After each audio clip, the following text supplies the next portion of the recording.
Well, I believe it is time to get started.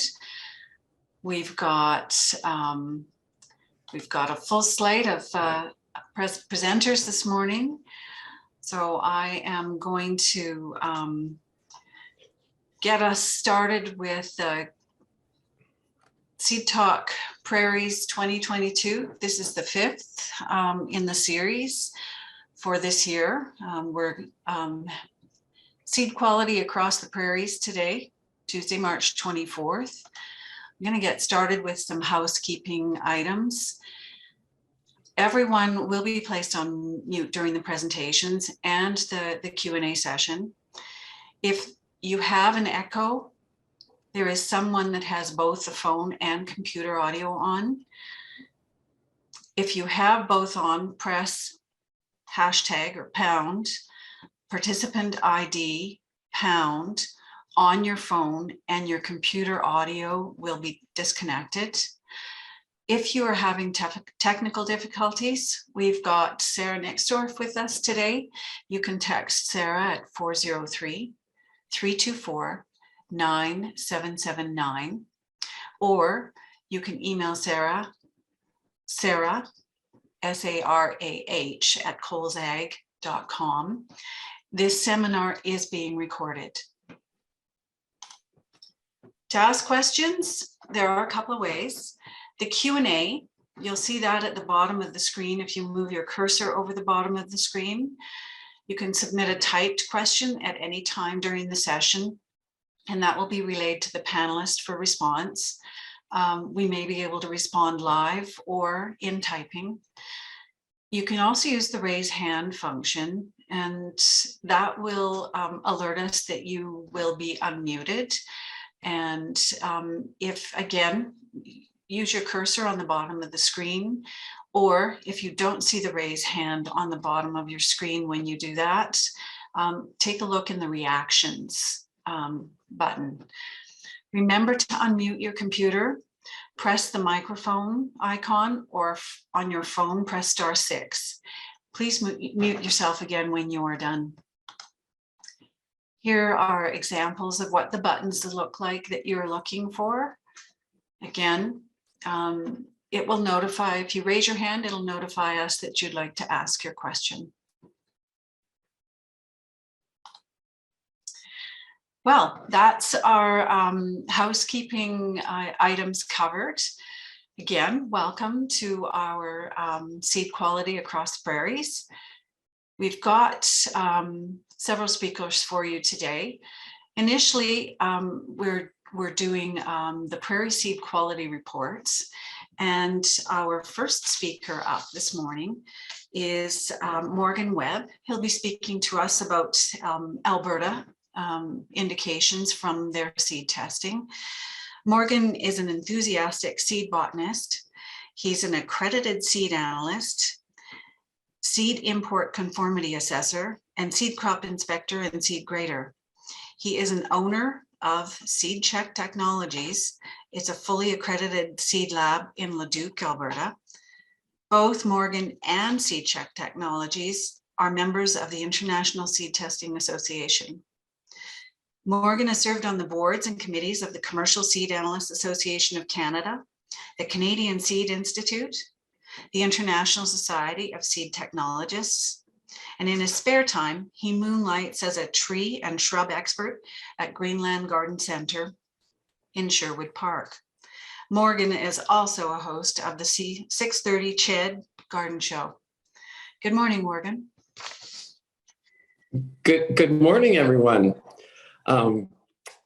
I think Kelly is going to share my presentation. We had a little bit of a screen sharing issue from my iPad here, so we'll do that.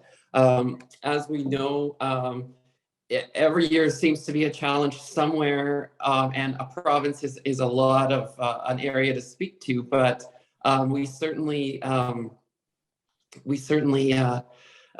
a varied experience, but a lot of things that are certainly trending in Alberta. So I'm sorry, I'm having a bit of trouble getting your there we go. There we go. And so everyone knows that we experienced a lot of extreme drought across the province this year. And so I just want to kind of talk about some of the key areas that we found over this season, and talk about some of the tests that we're doing and how they relate to that. So we can move to the next slide.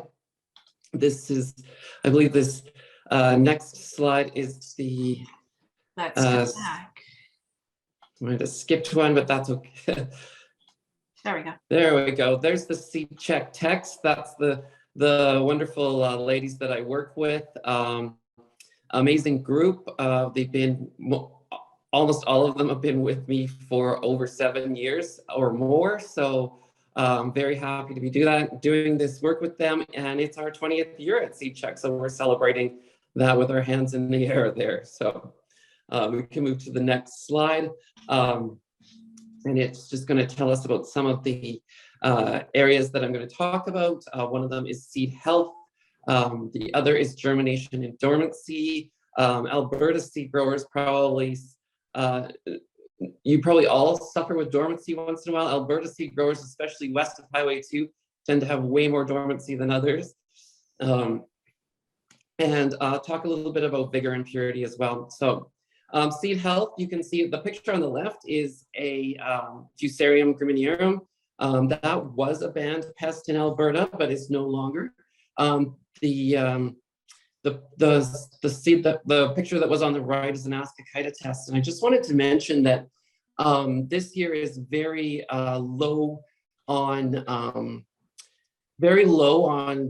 seed diseases. And so seed health is up. And this is a wonderful reset for areas that we're starting to have a lot of disease move into their area. It's still important to test for it so that we know where our seed lots are at.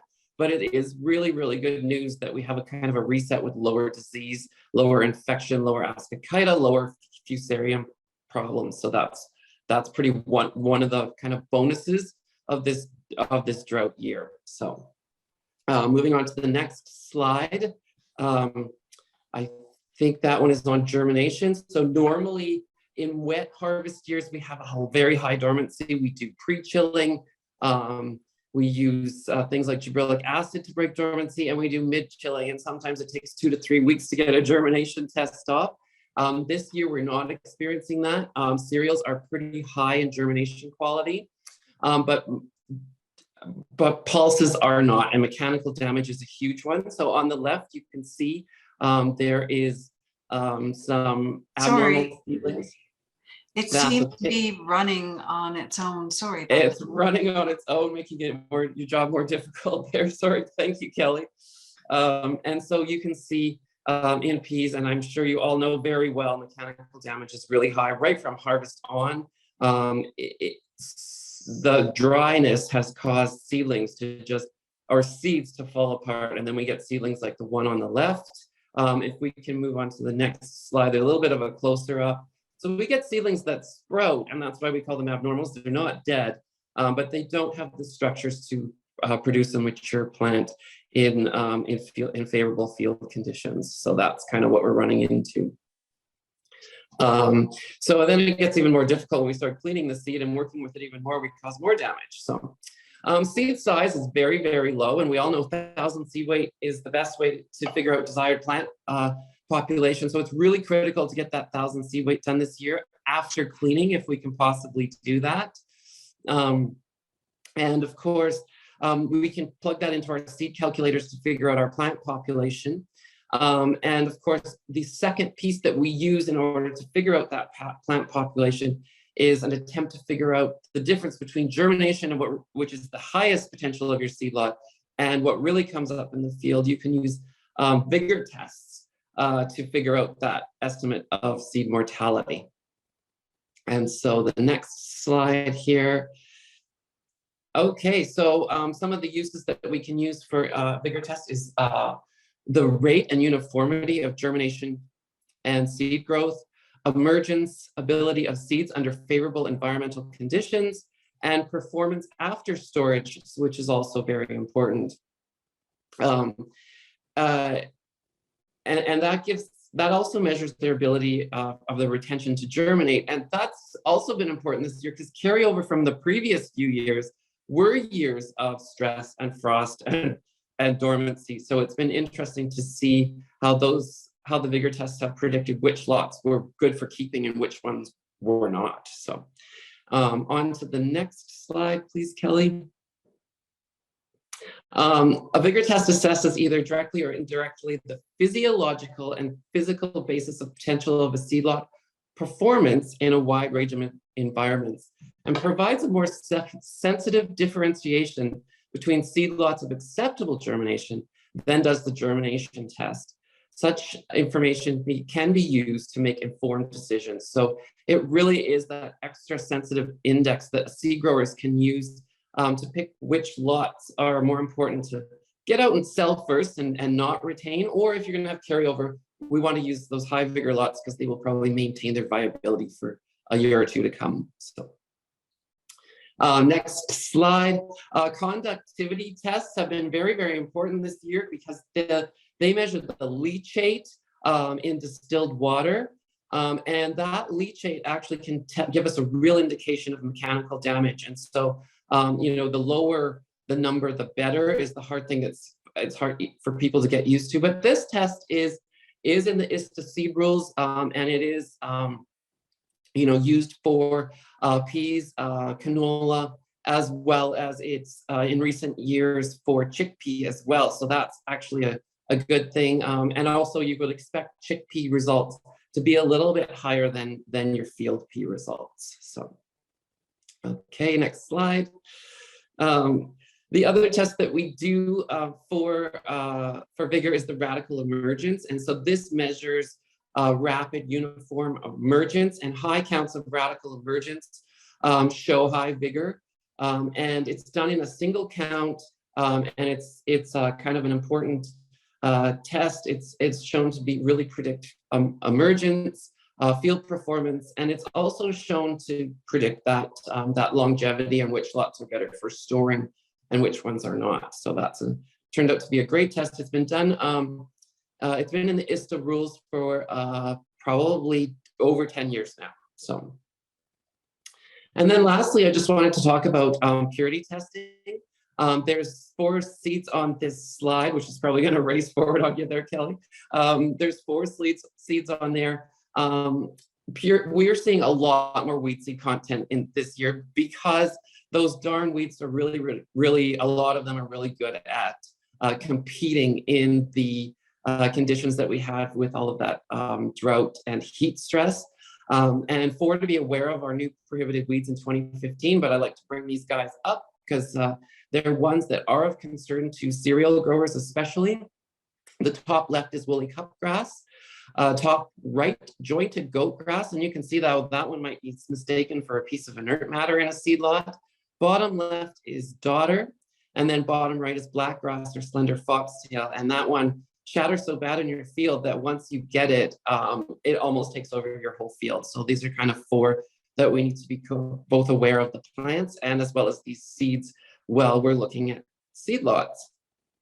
And then I think there's only one more slide. And it's just another picture of our seed check team, and they're in Leduc there at our old grain elevator. So, and that is all. Thank you, Morgan.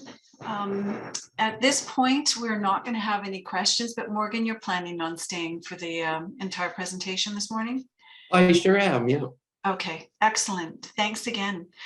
Right now, we are going to have a message from the Alberta sponsor, and that is BASF. Sarah, if you could bring that up, please, that'd be great. What's next for Canadian agriculture? What are the opportunities and how will we seize them? Our potential is limitless. Realizing it relies on all of us. This year we'll be celebrating the 25th anniversary of Invigor Canola, a tremendous milestone of excellence, and we're very proud of that. Hybrid wheat represents a giant leap forward for not only Canadian farmers, but the sustainability of the global food supply chain as well. Through our 25-year partnership with the Crop Development Center at the University of Saskatchewan, BSF has invested more than $12 million in ongoing research and development over the last 2 decades. Together, we will remain a strong center for research and innovation, and all of us will do it as a passionate and committed voice for farmers, supporting them every step of the way.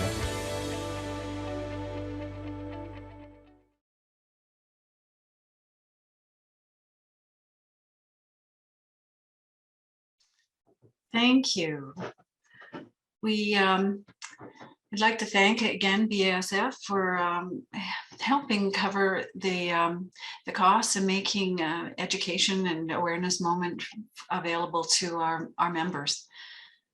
And now I'd like to introduce Sandy Junick.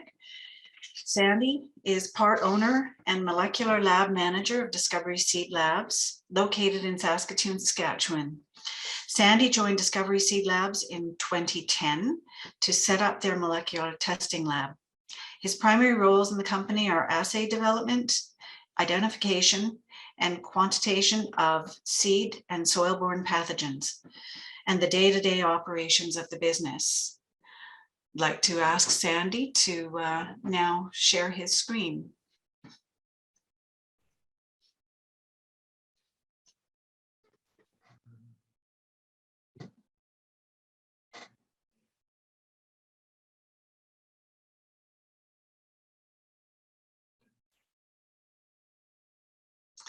If you've got your file open, scroll around the bottom to the green share screen button, Sandy. Okay, yeah.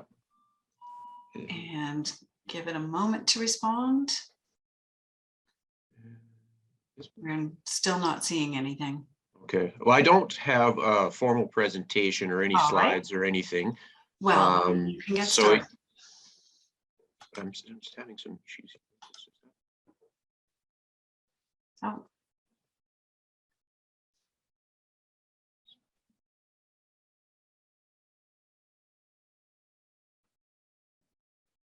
All right, take it away, Sandy.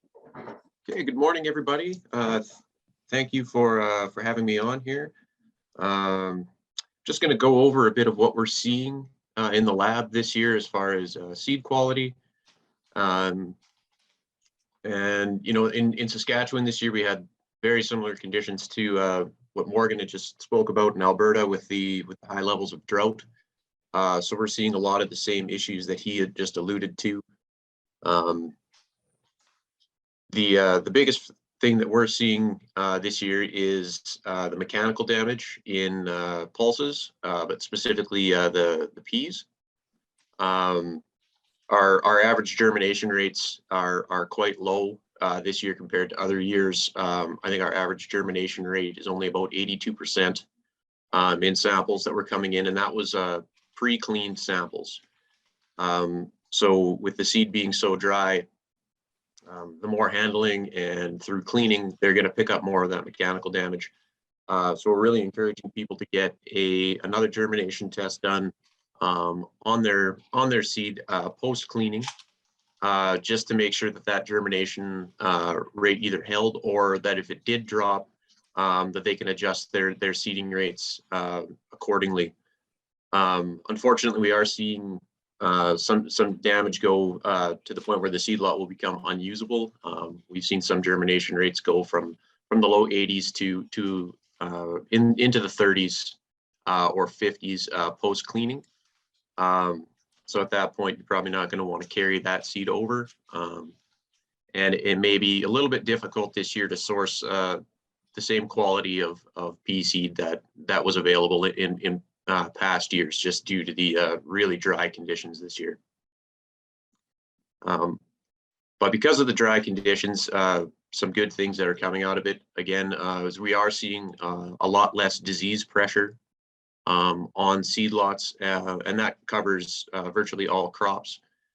Ascochyta and things like that and Botrytis sclerotinia on pulse crops this year is virtually non-existent. still a good idea to get that disease test done though, because like anything, there are little pockets or individual weather conditions and things like that that have happened that still cause some issues that you'd want to be aware of. In cereals, wheat has been very good this year, very low disease pressure, very little Fusarium graminearum, which is nice because in other years it's been quite high.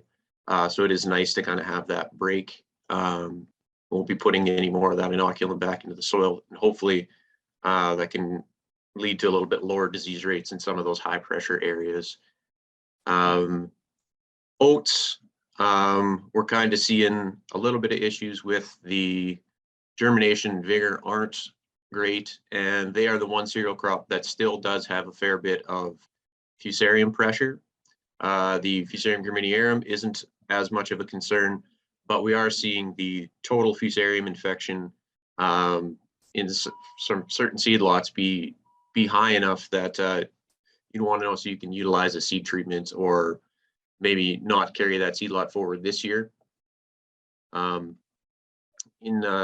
parts of Saskatchewan here in late August and early September, we did get some rainfall, which was nice, but it kind of happened at a poor time. There was still some crop out in the field standing, and that moisture seems to have affected the storage conditions for barley, especially.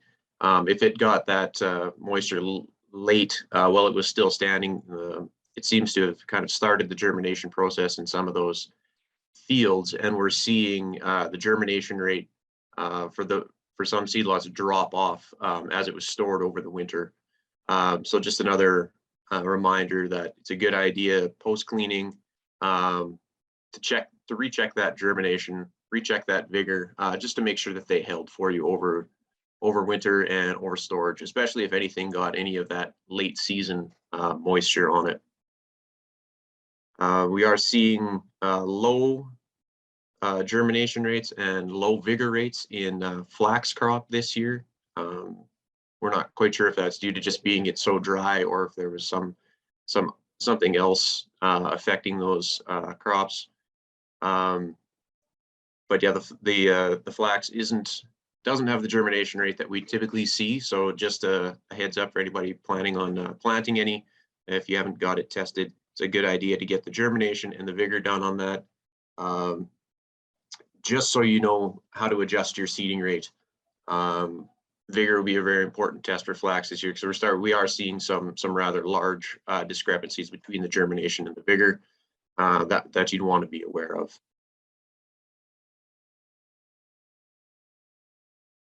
That's kind of all that I had.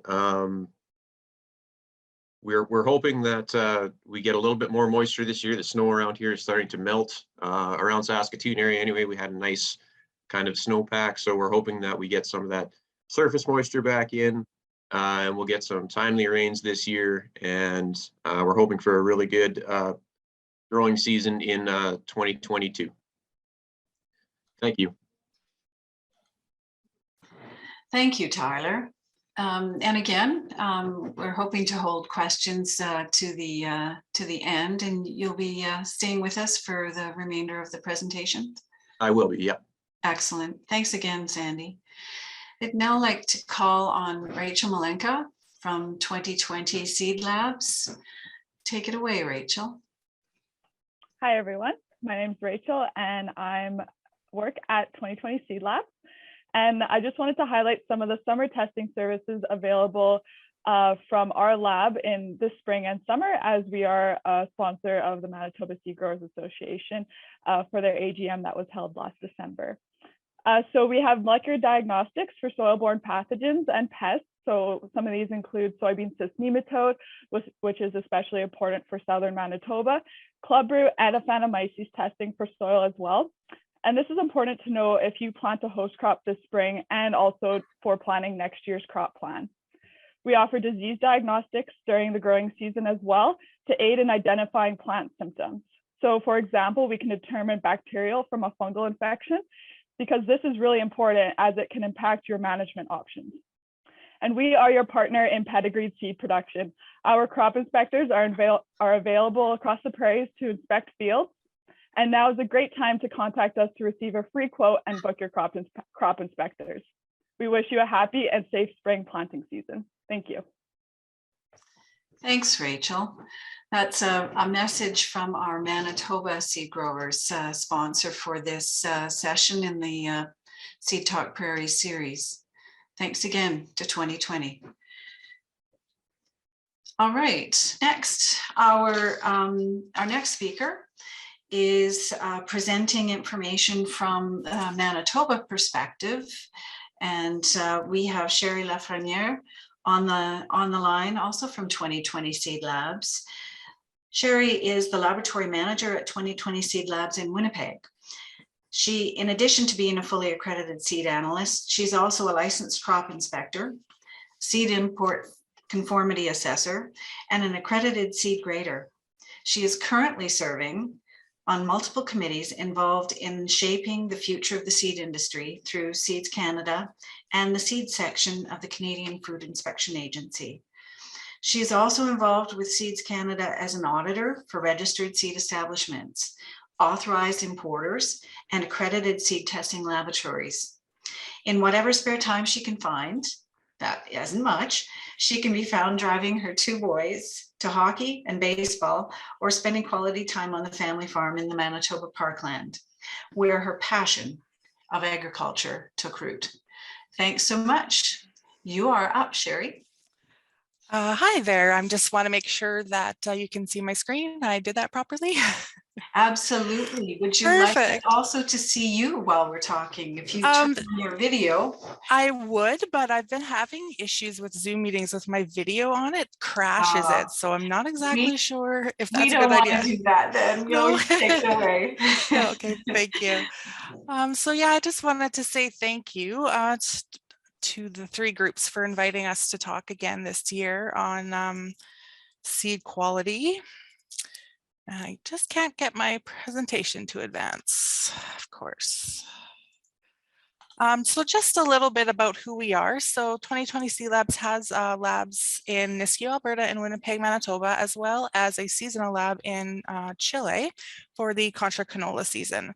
We are Canada's first private commercial seed testing lab. We're ISO 9001-2015 certified, and we are accredited on various levels by the CFIA, Seeds Canada, CSGA, and the International Seed Testing Association in our Nisku lab. We also provide seed import and export services, including the Regal program, pedigreed seed crop inspection across the prairies, and much more. So just a little bit of an overview of what I'm going to talk about seed quality in the 2021 growing season. So obviously weather was a huge issue, and seed quality starts with field conditions. So on the right, you can see a picture one of our crop inspectors took out in the fields, and that's a lot of the additional challenges we saw with crop inspection last summer is paying close attention to where we stepped, because there was a lot of the ground was so dry, there were so many large cracks, and we didn't want to lose boots or step any ankles out there. So and then I'm going to talk about do some crop kind of comparisons, just germination vigor, 1,000 kernel weight or seeds per pound for soybeans, and touch a little bit on disease. So just a little bit about Manitoba weather in 2021. Of course, over the winter, there was very little snowfall, so seedbed moisture levels were very low, and the fields were bare and dry by the end of March. And of course, when farmers see those that black dirt ready to go, they get antsy. So some seeding began in mid-April. I would say even I heard cases of early April seeding with some oats, but the soil temperatures, of course, were still cold. So we were seeing a lot of and hearing reports of a lot of delayed emergence in those fields that were planted. Some had to be replanted. And sadly, then there was no significant rainfall until June. So those timely rains that we all talk about, they never made an appearance. It was the 4th warmest summer on record in Manitoba since 1873, when they started taking record of it. There was 34 days where the temperature reached 30 degrees Celsius or higher. I can confirm that because I'm pretty sure I was crop inspecting on every one of those 34 days. Lots of water out there in the field was drank. So the cereal crops headed out really early, and visually crop stands were so much shorter. It was not unexpected to see wheat barely reaching knee height. There was also some wind problems again, like the summer previous. So there was some problems with pod shatter loss in canola and oats, and hampering of herbicide applications in some areas. And then in August, we got almost 4 inches of rain. It was too late for most of the cereal crops, of course, but it was a help to those late maturing crops like soybeans and corn. So soybeans are quite a big crop in southern Manitoba. So when those rains came, there was a lot of rejoicing. So of course, the growing season last summer can be summed up in one word: dry. And that sounds like the whole Western Canada had all the same problems. So what does drought mean when it comes to seed testing?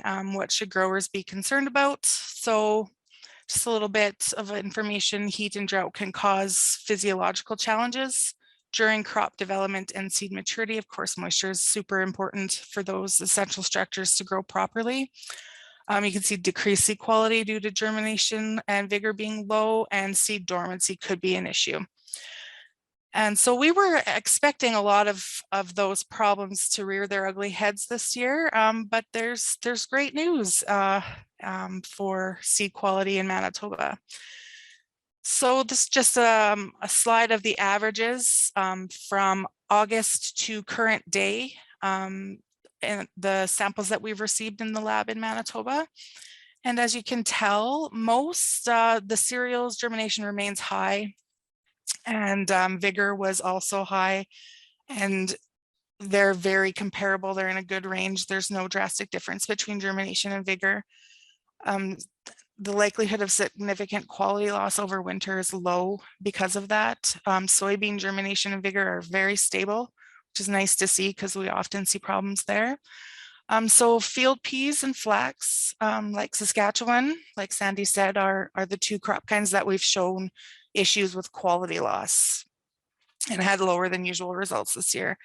Field peas obviously due to the mechanical damage issue, and flax, again, like Sandy said, we're not 100% sure what's happening there, but we are seeing some definite decreases in flax quality. So I've just run through, I've made some charts of the common crop kinds we test for here in Manitoba. And so as you can see, this chart makes me very happy to see, just to see how absolutely stable the numbers are from September to March for wheat germination in blue and vigor in orange. And the spread of 0.7% difference between germination and vigor is just beautiful to see as a seed analyst. Also included information on seed size. So for wheat here, the 1,000 kernel weights, the average for the years, the samples we've seen. And because of the drought we've been seeing in the lab, cereals have been smaller, some shriveled seed. The quality remains there, but the seed size is definitely lower. So that's something we're telling everyone to be very cautious about when planning for plant 2022.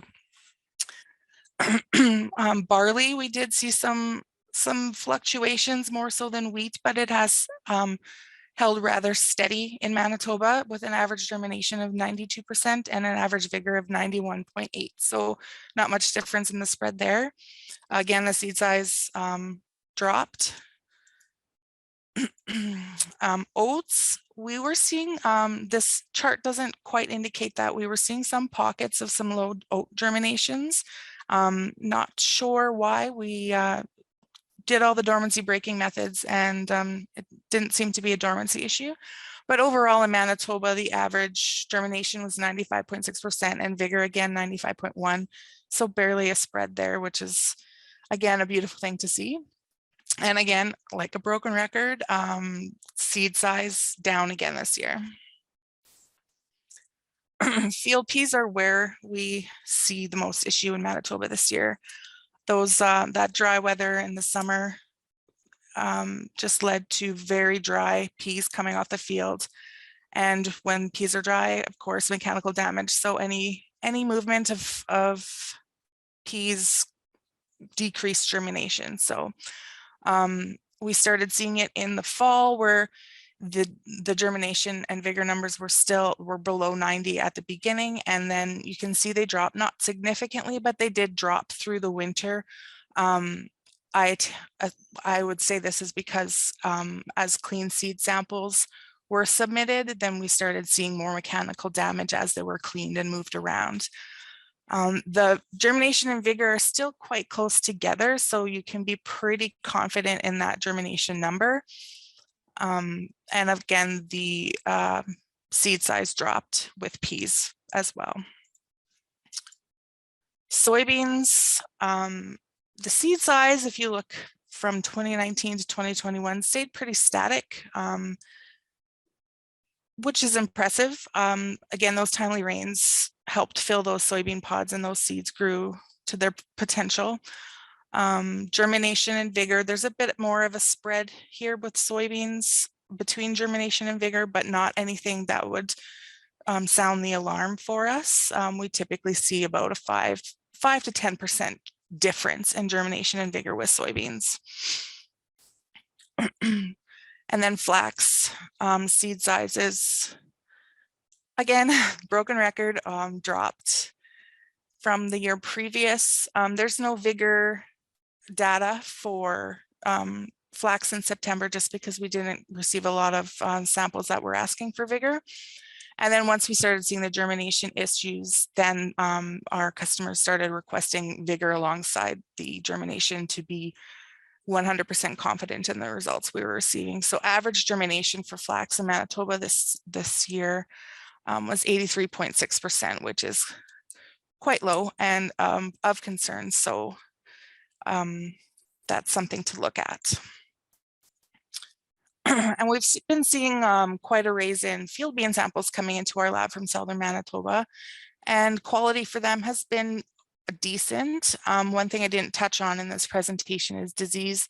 A lot of these field beans are edible beans being tested, so but we haven't been seeing much disease pressure in field beans. And again, seed size dropped. So these are just a couple of pictures of some of the common seed quality issues we are seeing. Dormancy, as I said, we didn't really see a whole lot of dormancy in Manitoba this year, but it's just there just so you can see what it looks like. Chemical damage, frost, and the big one, mechanical damage. So our pictures look quite like Morgan's, and I across the board in the Western provinces, that's what you're going to be seeing with peas this year. It's going to be a hot commodity. So mechanical damage, just touching, Morgan did a good job in touching on why it happens, but they're just most susceptible, pulses are most susceptible to mechanical damage just due to the structure of the seed. That embryo is located close to the outside of the seed, so it's close to the seed coat and it isn't very well protected. So when it's drought conditions, that equals dry seed. And then when the moisture is low, the seed coat is much more susceptible to cracking and splitting, which we were seeing in the samples submitted to the lab. And those cracks just allow the water to rush into the embryo instead of filtering in slowly. So they potentially damage the sensitive growing parts of the embryo, which are responsible for the formation of the root system in the shoot. We're seeing a lot of shoot development. However, they don't have that primary leaf, and that just indicates damage to that part of the embryo. What can we do to mitigate mechanical damage? Minimize seed handling. It's hard to say that, but just do what you can, reducing long drops when moving seeds. So when you're dropping peas into a bin, or a truck, try and minimize the length of the drop, using slower speeds when augering, and really research varieties and talk to your fellow seed growers and even your friendly seed analysts and see if there's been any trends, because we've been noticing some trends in certain older varieties maybe doing a little bit better job of protecting, having a thicker seed coat and protecting the embryo a little bit better than some of the newer ones. So just a couple slides, just touching on disease levels. As Morgan and Sandy said, disease levels are really low this year in Manitoba, as they are in Alberta and Saskatchewan. It's actually a record low number of samples that are testing positive for Fusarium graminearum this year in Manitoba. So this chart shows those years where high moisture equals almost every single sample in Manitoba had Fusarium graminearum at one point or another. And then this year, only 6.8% of the samples tested came back with a positive result. Most growers in Manitoba are still testing for Fusarium just to know what's going on with their seeds. So this 6.8% is still quite indicative of a wide swath of the crop out there. It's not because they're not testing, it's just because disease levels are just that low this year in Manitoba. And then for those samples that did test positive, the average percentage of infection in samples positive is 0.71%. So it's the lowest infection rate that we at 2020 Seed Labs have ever seen for Manitoba. It's lower than both Alberta and Saskatchewan, and that never happens. So it's quite interesting. You can see that big peak again in 2016, where we had some awfully high levels of infection. So this year it's below 1%, which is really nice to see. But like I say, even with these record low infection numbers, it's really still important to be vigilant about testing your seed for disease. You need to know what's going on there. You can't just assume that because there's record lows in Manitoba for disease, it's not there. And knowing all you can about your seed is very important. Just a couple true loose smut stats, because true loose smut is the one disease you have to test for the grade tables. Fairly average infection rate. It's lower than the last 3 years, again, because of drought, but it remains pretty steady. And then the severity of infection is also quite average. So average this year is 1.43% infection rate. So just to wrap up, when to test. So we recommend testing your seed 3 times a year, post-harvest, obviously off the combine. And this is the benchmark for what's coming off the field. So germination, vigor, disease, so you know what's going into your bin. Then after cleaning, we would recommend again germination, vigor, disease, and then that's when we would recommend you get your seed size, whether it be 1,000 kernel weight or a seeds per pound. And after cleaning, it's especially important to test to detect any mechanical damage issues that arose. And then again, we recommend testing before seeding, just so you know what you're putting into the ground. And you can determine if anything happened in storage, if your seed was cleaned in the fall and then just sat idle until planting.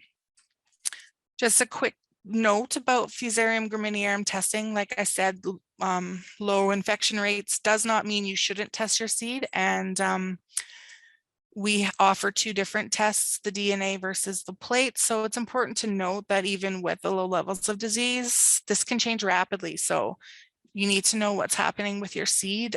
So the DNA test will tell you whether or not you have infection on the seed, and then the plate will give you a quantitative result, a percentage of infection. The DNA test can detect the lower levels. So the plate test often doesn't detect below 0.5, whereas the DNA test can. So it's a little bit more sensitive. And that's about all I have to say. So thank you. If you have any questions, feel free to ask in the chat here, or you can contact myself or Rachel. Their toll-free number and our email addresses are there on the screen, or you can reach out on Twitter. We like interacting on Twitter as well. Thanks so much, Sherry.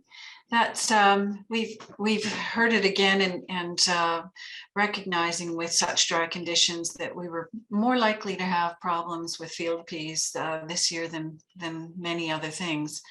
But clearly some impacts from the drought on almost all of our crops. This is an opportunity now for our participants. If you've got any questions regarding seed testing, again, as Sherry and our other contributors to this discussion have indicated, by all means contact your seed lab, and they've got a wealth of information to share with you and can answer many of your questions regarding seed testing and how to how and what to test.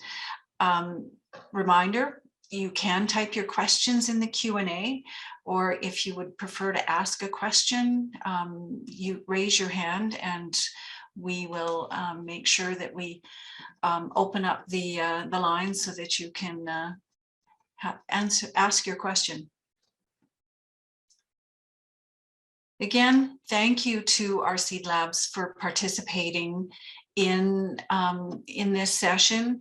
We've got Seed Check Technologies that presented from Alberta. We've got Discovery Seed Labs that presented from a Saskatchewan perspective, and again 2020 Seed Labs that provided the Manitoba perspective.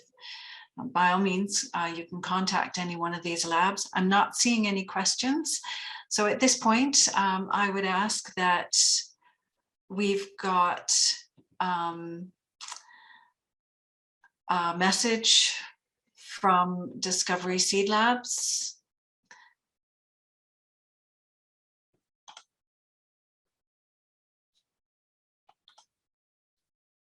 And if we could get Sarah to share that with us, that would be fantastic.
Excellent. I would like now to introduce our next presenter. We have Tyler Wist. Is a research scientist in the field crop entomology with Agriculture and Agri-Food Canada's Saskatoon Research and Development Centre. He focuses much of his research time on wheat midge, cereal aphids, and aster leafhoppers, all of which can be found feasting in wheat and competing with growers for yields. In fact, Tyler's research mandate is to solve wheat midge, and you'll find him crashing through wheat fields for research, of course, with a sweep net and pheromone traps, working on doing that. Welcome, Tyler, and take it away.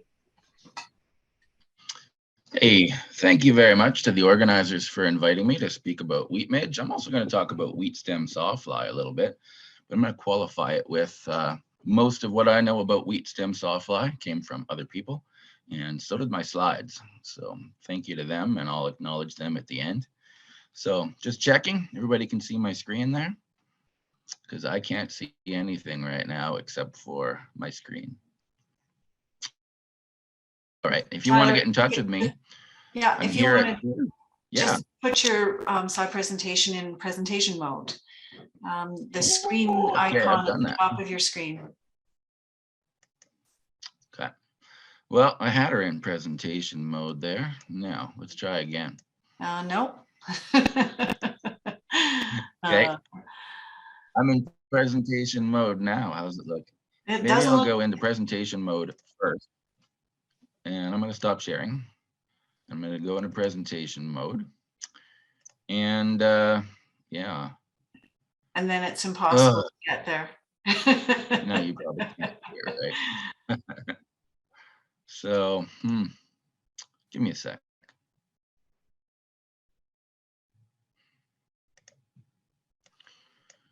All right, because I stopped sharing, I'm going to reshare. Okay, let's try this again. You guys see my window now? Yes, there's a screen icon at the top of on the orange, showing the screen and an arrow on it. Try. Yeah. Oh yeah, that was in there. Yeah, because it's gonna be a really small screen if we don't get that going, right? Yeah. If that one's not working for you, there's another at the bottom. Yes. That's the one. Am I coming through now? It's still not wanting to get into that. Let's get on with it because we've got some great information and we want to see that. Were my slides advancing there? Did you guys see my slides go? Yeah, maybe if you close the comments, Totally. That's better. Yeah. Everything as small as possible, hey? Good job. All right. Thanks, Tyler. We'll see what we can do, all right? So if you want to get in touch with me, comment on my tiny slides because presentation mode isn't working. Here I am on Twitter. There's my email address right there. So many thanks to CCAN, who actually funded this Midge Busters initiative. So if you haven't heard about that, I'm going to talk about it right now. So Midge Busters was a collaboration between CCAN with all of their growers. And so I was giving a presentation called 2021 Wheat Midge, the Perfect Storm, based on the wheat midge forecast maps for Alberta and Saskatchewan. And we came up with the idea of having pheromone traps in as many fields as we could to trap for the actual wheat midge emergence and see if they matched up really well with those provincial forecast maps. So I'll show you the results of Midge Busters 1.0 or Midge Busters 2021, depending on who you're talking to. And then Agriculture and Agri-Food Canada also puts out emergence predictions based on kind of the soil moisture and the soil temperature and things that we know about wheat midge and how they develop in the ground. And so we're trying to predict whether or not those predictions are actually working. So that's where the pheromone traps came in. But what it also does for the people on the ground is it gives agronomists and growers a tool in this pheromone trap to determine when their wheat midge emergence has started, and maybe to give them an idea of what the populations might look like.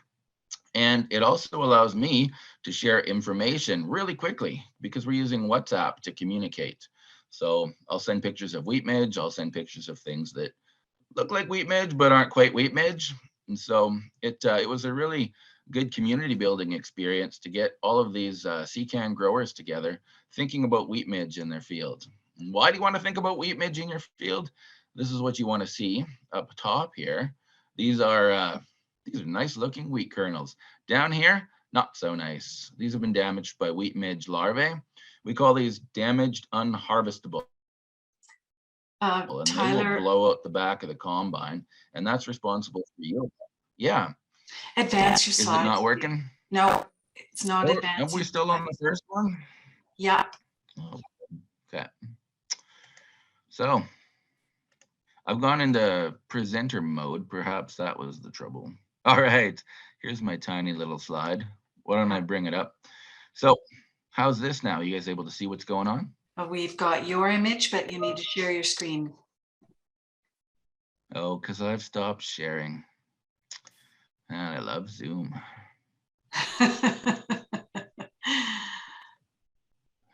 Here we go. All right, so back to my tiny screens here. All right, can everybody see some beautiful looking wheat kernels up the top? That's much better. Terrible looking. Thanks, Tyler. There. So these are damaged unharvestable at the bottom. You can actually still see some third instar wheat midge larvae hanging on there. So these guys will stay on the seed unless a rainstorm comes along because they like it wet to drop into the ground. And so sometimes when we harvest the seed or when you harvest the seed, you'll see those orange wheat midge larvae, and sometimes you won't because they've already dropped to the ground. So I'll use, for example, a field down in southwest Saskatchewan that I looked at, southeast southeast Saskatchewan that I looked at this year. We had 2 wheat midge per head, and then it rained a 1/4 inch. And when I came back the following week, there were no wheat midge in the heads, which was too bad because it was a long trip to get down there. So let's talk about the forecasting maps. So these are my summer students, and they're not working on the forecasting map, but they are using a very similar technique to how the forecast maps are made. So these are soil cores, and Ag Canada scientists over the past 40 years have been studying and researching wheat midge, and they actually came up with a formula that allows you to take 25 of these cores, 20 to 25 in your field, and figure out what your density of wheat midge in the field are. And so this is Mickey, she's holding the soil cores in a bag, and these are the cores. And it's not a whole lot of fun in the field. You have to actually whack those cores with a hammer to shiver out the soil cores. And then the soil cores, they go back to the lab, and we wash out all of the soil and sift out the wheat midge that float to the top. So it's a really labor-intensive process. And I thank the provincial government in Saskatchewan and in Alberta for both funding and doing that research so that we can have these forecast maps. So for example, this is one made in Alberta, and I'm using the 2021. And the green areas mean not a whole lot of wheat midge, but each of those individual circles is a field where Shelley Barkley went to and soil cored. Then she goes back and does that washing.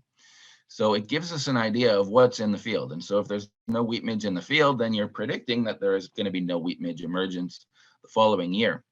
So this gives you an idea of whether you should be planting midge tolerant wheat or not, and how close of attention you should be paying to your field based on whether you're in a red zone or a yellow zone. So anything above the yellowish color here means that you've got a potential issue with wheat midge. So 600 to is just over 1800 for that red zone there.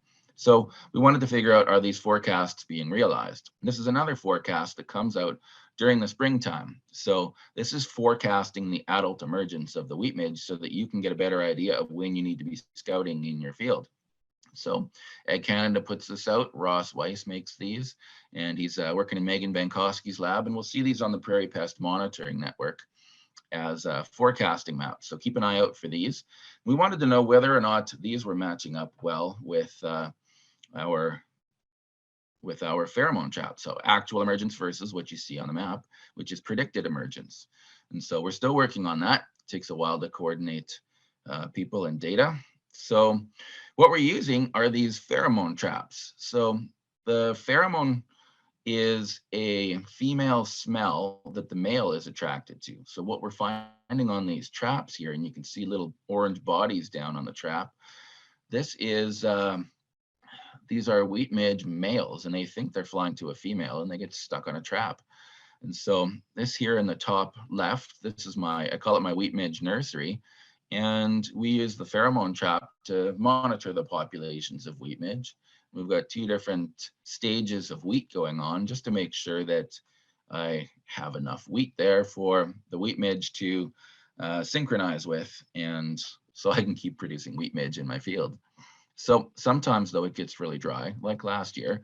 2019 in particular was really dry, and we actually had to irrigate my wheat midge nursery. So the irrigation or those rains gets the seed up and out of the ground, but it also gets the wheat midge developing in the ground as well. So there's about 25 millimeters of water that needs to happen through May. And that was some of the earlier work by Bob Elliott on how the wheat midge actually develops in the ground.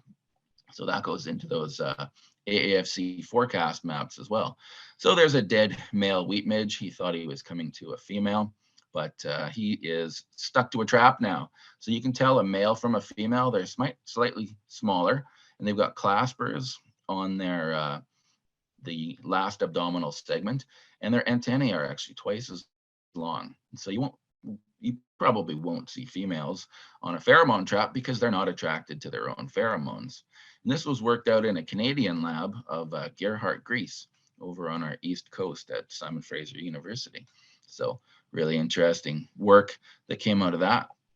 So let's talk about midge busters. We're using midge busters to coordinate all of these growers, and we use a Google sheet so that they can enter data into real time. So we've got 2 trapping dates a week where they go out and they count the number of wheat midge on their trap and then enter it. And you can do it right on your phone with Google Sheets. And then we share the information through WhatsApp. So I was really impressed and excited to see all of the pictures that started coming through. Pictures of traps in the field, pictures of people doing selfies with wheat midge sticky cards. And so what that 3-day trapping date, or because our week is 7 days, it doesn't break down very well into 2 3-day periods. So we've got a 3-day and a 4-day period, but that helps us to tell this little insect that has a 5-day lifespan. It helps us to actually see those population emergences. So if we used a whole week, we might have a couple of emergences in there. So also when they're in their field, they're going to be checking the crop stage and recording it. And so we've got 2 columns for recording that as well. And then I've added something this year for people who were growing midge tolerant wheat. They can actually put in their change in refuge after testing. And so then maybe we can relate that back to the number of wheat midge that were in their field, because of course the refuge variety in your midge tolerant wheat is still susceptible to wheat midge, and you get those unharvestable seeds that blow out the back of the combine, and then your percentage goes down. So for example, this is 1 3-day period here. This is just east of Saskatoon at Elstow. And then this was another 3-day period. So you can actually see a really big difference in the amount of wheat midge that was caught just by using these 3-day trapping periods. So wheat midge comes out at night. So what you're catching is on these traps is 3 nights worth of male wheat midge looking for female. So what that looked like in the field in these trapping nights is just sort of one peak right here.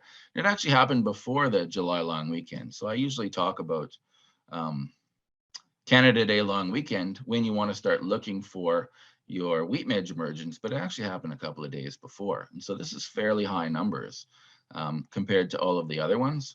And so because Jim was close to Saskatoon, we put some yellow sticky cards out in his field. And why did we do that? We were trying to catch female wheat midge and relate those to the number of males. So this has been tried before. And sometimes it's successful. For example, in Manitoba, Bob Lamb's group out of the Winnipeg AAFC Research Center, they actually worked out a way to do an economic threshold based on these 10 yellow sticky cards in your field. And so it was 3 females on 10 cards over a 3-night period. So that's what we were duplicating. Instead, I caught 4,896 parasitoids of the wheat midge in that Elstow field. So we came up with a really good way to catch parasitoids, and I'll show you what those look like in a second here. So this gives Jim the idea that, hey, this is right about the time when I need to start looking for my wheat midge. So on WhatsApp, we were able to share things like, hey, is this guy up here a wheat midge? So we were able to ask questions on there for your information. This is not a wheat midge. These 2 are wheat midge males down here. This gave me an idea that, okay, we should talk about this. The lure needs to actually go in the center just to make sure that you're catching all of the wheat midge coming in. And there's Mira. She's one of the CCAN reps. She's repping the Midge Busters t-shirt right there. And she was really good at posting selfies with her sticky cards. So that's what they look like there. And CCAN Lauren and CCAN Todd, there's their handles on Twitter there. They were really good at really pushing Midge Busters and pushing that communication as well. So CCAN growers, thank you very much for this opportunity. And to Todd and Lauren, thanks a lot for being champions of wheat midge here in the field. So at the end of the season, the people who posted tweets with the hashtag Midge Busters got entered into a draw, and Ashton right here was actually the recipient of the draw. So it was interesting that they were out on Canada Day, which is typically when we recommend looking for wheat midge in your field. So very timely picture there. And why is that? Here's my Saskatoon field. This is back in 2020. And again, there's that peak of wheat midge happening right around that July long weekend. So of course, they're really based on the rains. So if we look back in time to 3 to 4 weeks before these peaks, we typically will see a big rain event.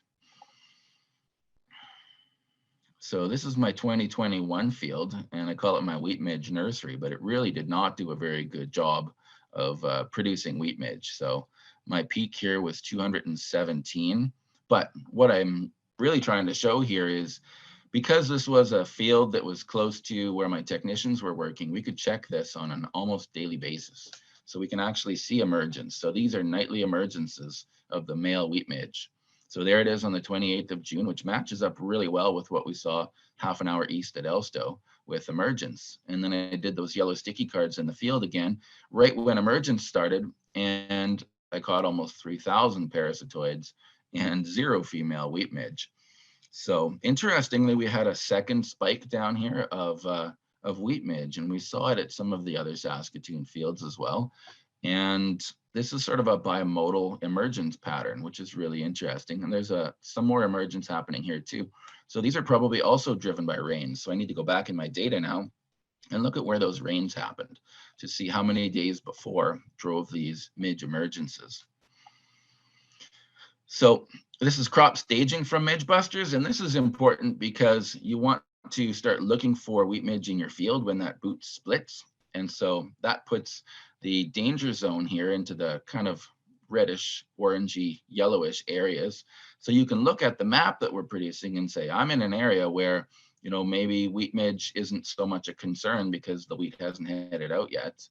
Or maybe it's starting to become a concern right now. And if I've got wheat midge in my field, and now I know that we've got wheat at this stage, I can start looking for wheat midge because I know I'm in a susceptible period. And then I can take that data and look back to and see where those peaks are and whether they matched up really well with the susceptible period of. And so this is Zadox about 59 up to about 65. So this is end of anthesis. And this is where the boot splits right here. So putting that up with the soil forecast maps, this was that perfect storm that I was talking about. We had big areas of wheat midge developing in 2021. So the Saskatchewan map is produced by our Saskatchewan Ministry of Agriculture and Saskatchewan Crop Insurance. And the Alberta map is agriculture is their ag forestry department. And Shelley Barkley, like I said, is doing that work. So we can see a hot spot up here in Alberta and lots of hot spots here in the Saskatchewan area. And right around, this is actually about the Saskatoon Elstow area where we did have those big emergences happening. So did those get realized? Here is our wheat midge emergence. So this is the pheromone trapping up to July the 9th. And so it does show some hot spots happening in a few areas there. So this would give us an indication that we may have wheat midge problems happening. So this is what is the cumulative trap count. So this was all of the wheat midge on the traps. Each of the black dots represents one of those pheromone traps. And this was at July the 17th. So we do have some big areas of wheat midge emergence that actually happened in 2021. So how does that match up against the map? Well, I put them side by side here so you can take a look. So down here in the bottom corner, that predicted area of red did materialize. So we do have a few zones there that are not really well covered. And remember, this is a heat map. So if we added more dots in here, it might tell us the same thing. And it might tell us that there were actual pockets where we didn't get a lot of wheat midge emergence. But what I'm also trying to do is see, because Manitoba doesn't have soil core forecasting for wheat midge, whether or not our soil coring right up to the Manitoba border can actually predict what might be happening in that corner of Manitoba. And so here's our prediction, and it kind of did come true over in that area of Manitoba. So John Gavlowski did some trapping down in there as well. So I think John's numbers are added in there, and he's the provincial entomologist from Manitoba. Up in the kind of upper Alberta area, this area almost came true, but it was a little bit more to the west than it was. So it didn't match up perfectly well. And then this area I'll draw your attention to here in northeast Saskatchewan just stayed green for midge emergence. And so I said, well, what happened? Because there was a lot of red there being predicted. And if we look at the rain data from Environment Canada, they got 31.4 millimeters through the month of May, which should be enough to kickstart it, but it was sporadic. So it was never more than a few millimeters at a time. And that seemed to be not enough to get the wheat midge to come up out of the ground. Then in June, it did rain, but that was just too late. And this was a whole lot of millimeters all in 1 hour. Now down in Regina area, so down in the lower area of Saskatchewan, we had about a week, well, 5 days with sustained rain of 65.2 millimeters. And so that was enough to get the ground wet enough for wheat midge emergence. And then that actually happened down in the bottom of the province. So here's just an idea again of how rain drives that wheat midge emergence. This is the spike of wheat midge, and it was driven by irrigation in 2019. I showed you that picture on May the 27th.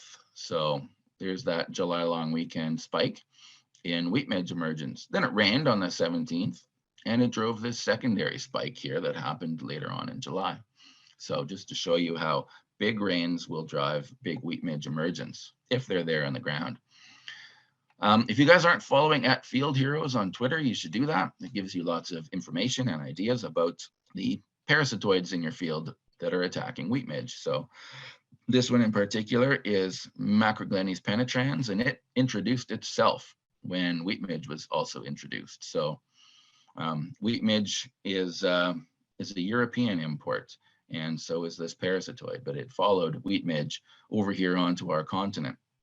And so it'll kill 30 to 40% of next year's wheat midge population.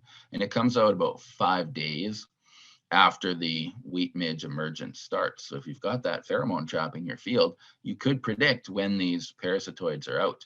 And these are insects that you don't want to get hit with your chemical spray. So this is why when you first see wheat midge, that's when you spray, because these guys haven't come out of the ground yet. And they sit around and wait because they want to lay eggs in the eggs and the first instar larvae of the wheat midge, and those will be on the heads about a week after wheat midge emergence starts. So they're very well synchronized with wheat midge. Wheat midge is very well synchronized with the spring rains. And those refuges in midge tolerant wheat also help these parasitoids to survive. So we thought there might be an issue with the parasitism because Alberta was recording only about 8% parasitism in 2020. And Montana was also recording low levels of parasitism. And theirs was about 8% as well. But when I looked at the Saskatchewan data, and it was nice of the province to share that with me, our parasitism levels were still holding strong at about 30%. So these are the parasitism levels here compared to the overall number of cocoons that got soil cored and washed out. Here's what the parasitoid looks like on a yellow sticky card. So these are in my field where I caught almost 3,000 of them in that emergence period. And we're now proposing that for Midge Busters 2.0 or 2022. We're going to put up one sticky card in a field just to look at the population of the parasitoids, but also the identity of the parasitoids, just to make sure we've got Macroglenis, but maybe 2 of the European introduced ones as well. We're introducing that as a column here in the Google Sheet. So parasitoid count on yellow sticky cards. And then to give me more information, like, you know, wheat midge is coming out because you've got them on your pheromone cards. Now there's a place for people to enter what they're seeing in terms of number of wheat midge adults sitting on heads. And so I've got it per 5 heads, because 1 wheat midge on 5 heads is your economic threshold for yield. So I've got that there so people can put in how many midge they counted over whatever period of time they were doing their trapping for. So here's Google spreadsheet as well. We've got the site name, and it needs to match really well with your count is, or we can't match it up too well. So just a plug there for putting in proper names. Here's that cumulative trap count again. So red, a little bit of red up in here. And these are the forecasts from the Soil Corps for Alberta and for Saskatchewan. And it's really green. So how did we go from red, this is actual emergence, to all of this green, and it's all tied back to that drought that hit in June and July, where my wheat headed out at about this height, and I had to count wheat midge by laying on the ground and looking at heads as they were splitting the boot. So that that drought winds up killing the wheat midge in the heads, or it makes the wheat head out before the wheat midge have actually emerged, and then you get asynchronous emergence, and they don't do very well on wheat that is post anthesis. So they'll lay eggs on there, but the wheat midge larvae fail to develop. If they fail to develop, they don't get into the ground for that wheat midge survey. So one little pocket here being predicted as troublesome in Alberta, and in Saskatchewan, only one little pocket up there. So it does look like that drought has kind of helped us out with that perfect storm that had been developing for wheat midge. So in the future, I'd like to expand the pheromone monitoring into blank areas. So if you're interested, will you be a part of Midge Busters 2.0? You can send me a message and I'll put you on the list, and we can get you a pheromone trap and a link to that Google spreadsheet, and you can keep track of the wheat midge emergence in your own fields. So a bit about wheat stem sawfly. So this one was not introduced. This was here, and it attacked native grasses before we planted wheat as a non-native grass. And so because it's the wheat stem sawfly, it prefers wheat, but it can live in barley and a couple of other grassy crops as well, and it's more of a dry season pest. So when we get things happening like that drought in 2021, this increases wheat stem sawfly populations, and so they can have an impact just as big as the wheat midge. But wheat midge is the cooler, wetter season pest, and wheat stem sawfly is the drier, hotter season pest. So thank you to my collaborators down at Lethbridge for sharing these. And these kernels can lose some of their yield. They can shrivel up because of the wheat stem sawfly larvae in the stems. And so the wheat stem sawfly larvae will interrupt the phloem, all the sugar that's being sent up to the seeds to fill them. And what we're looking for in terms of an economic threshold is you look back at last year's percentage of crop cut. And if it's 10 to 15%, that's when you worry about this year. And what can you do?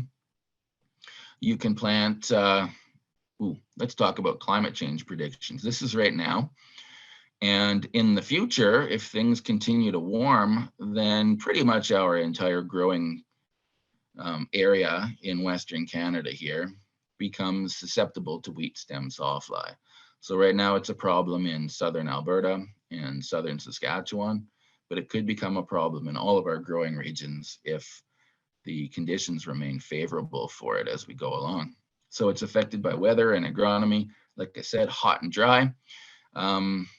But the solid stem varieties, they actually need enough rain through June to have that solid stem happen.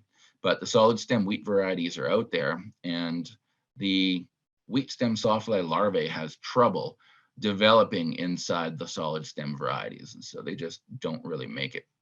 Now that cutting where the plant falls over is actually cutting done by the larvae.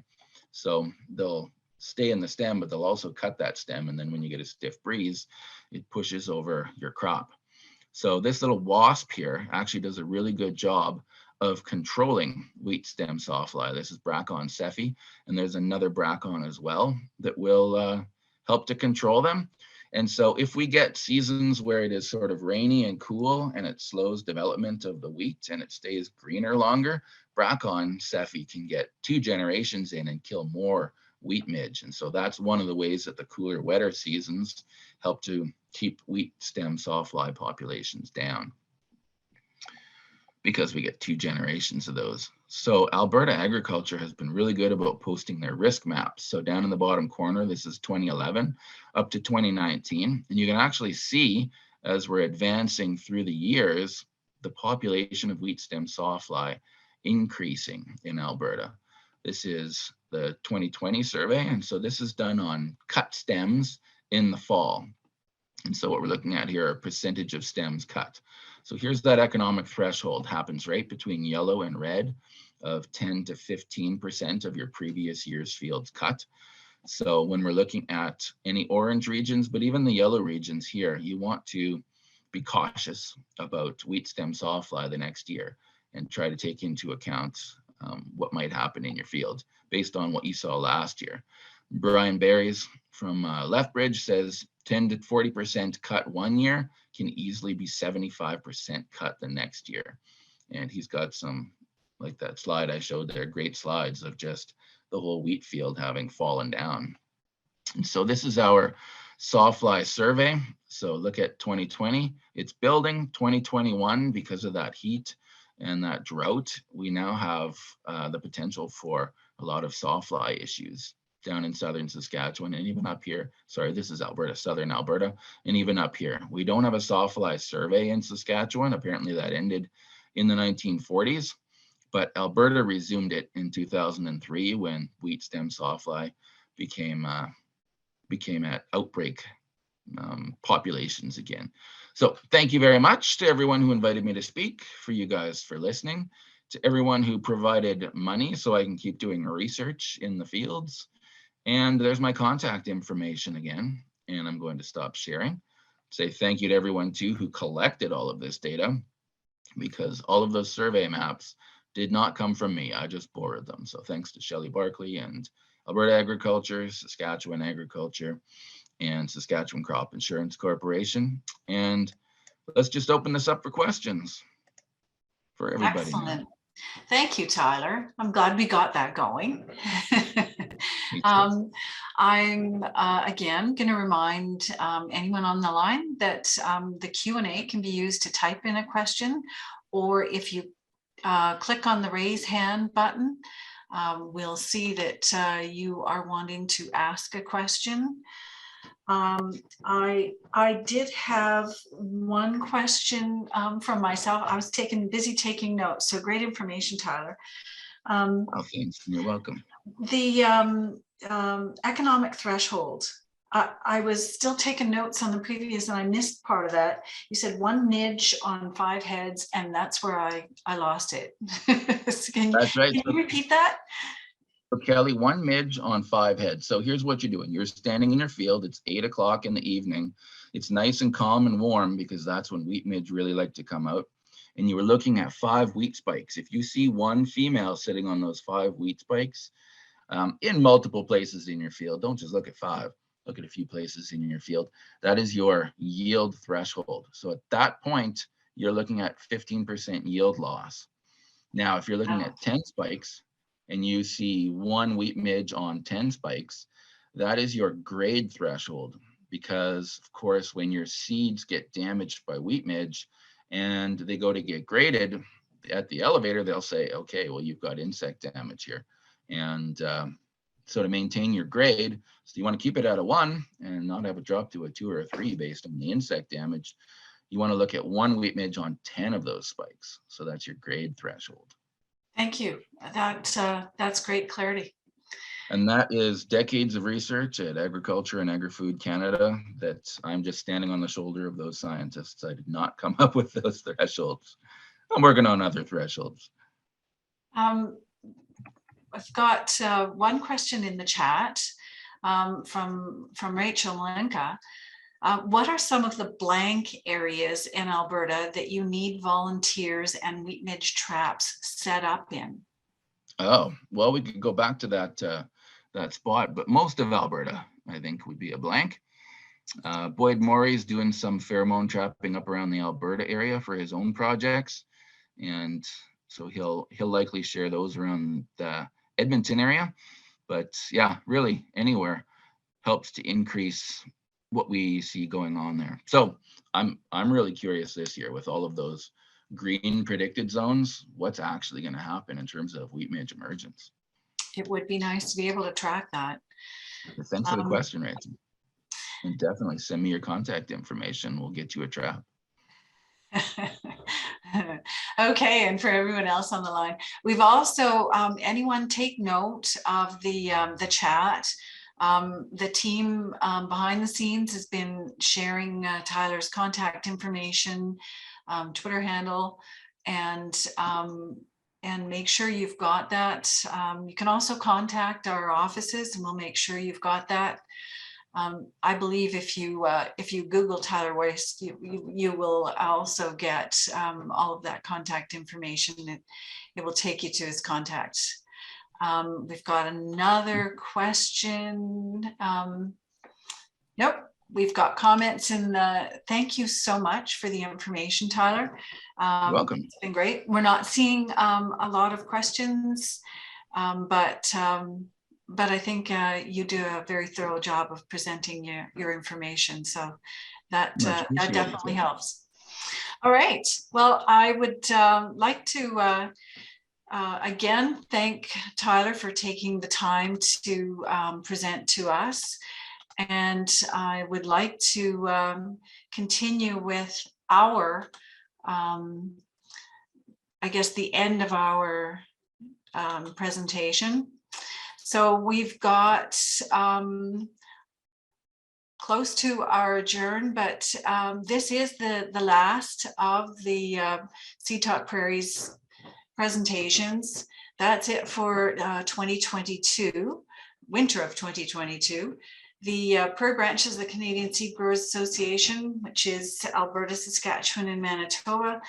Our intent was to collaborate and provide current and relatable education and awareness information to our seed growers, farmers, and agriculture professionals across the prairies.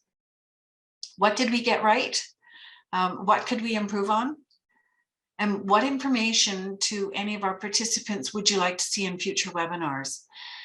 Please contact any one of the Alberta, Saskatchewan, or Manitoba branch offices, and we'll make sure to tally that information as we prepare for the future.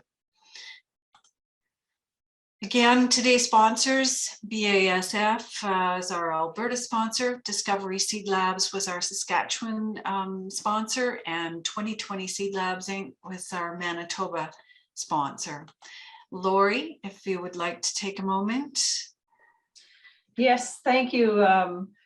Thanks again to all of the sponsors today. Today, our main sponsor was Discovery Seed Labs. Sponsors for all of our activities are the ones on this slide: CCAN, Bayer Seed Growth, Lewis M. Carter Manufacturing, NK Seeds, FP Genetics, Caliber Seed Services, SGS, and Cantera Seeds. And we thank you all very much for your support for this series and other activities. Thanks, Lori. And for contact information, if you haven't got us logged in, or if you haven't pulled up one of our websites before, again, if you Google seed in your province, you probably come up with a link to our offices. Our phone numbers are also here, and we look forward to hearing from you. Thanks again to our presenters and to our sponsors and to our participants. That's the end of Seed Talk Prairies for 2022. Bye now.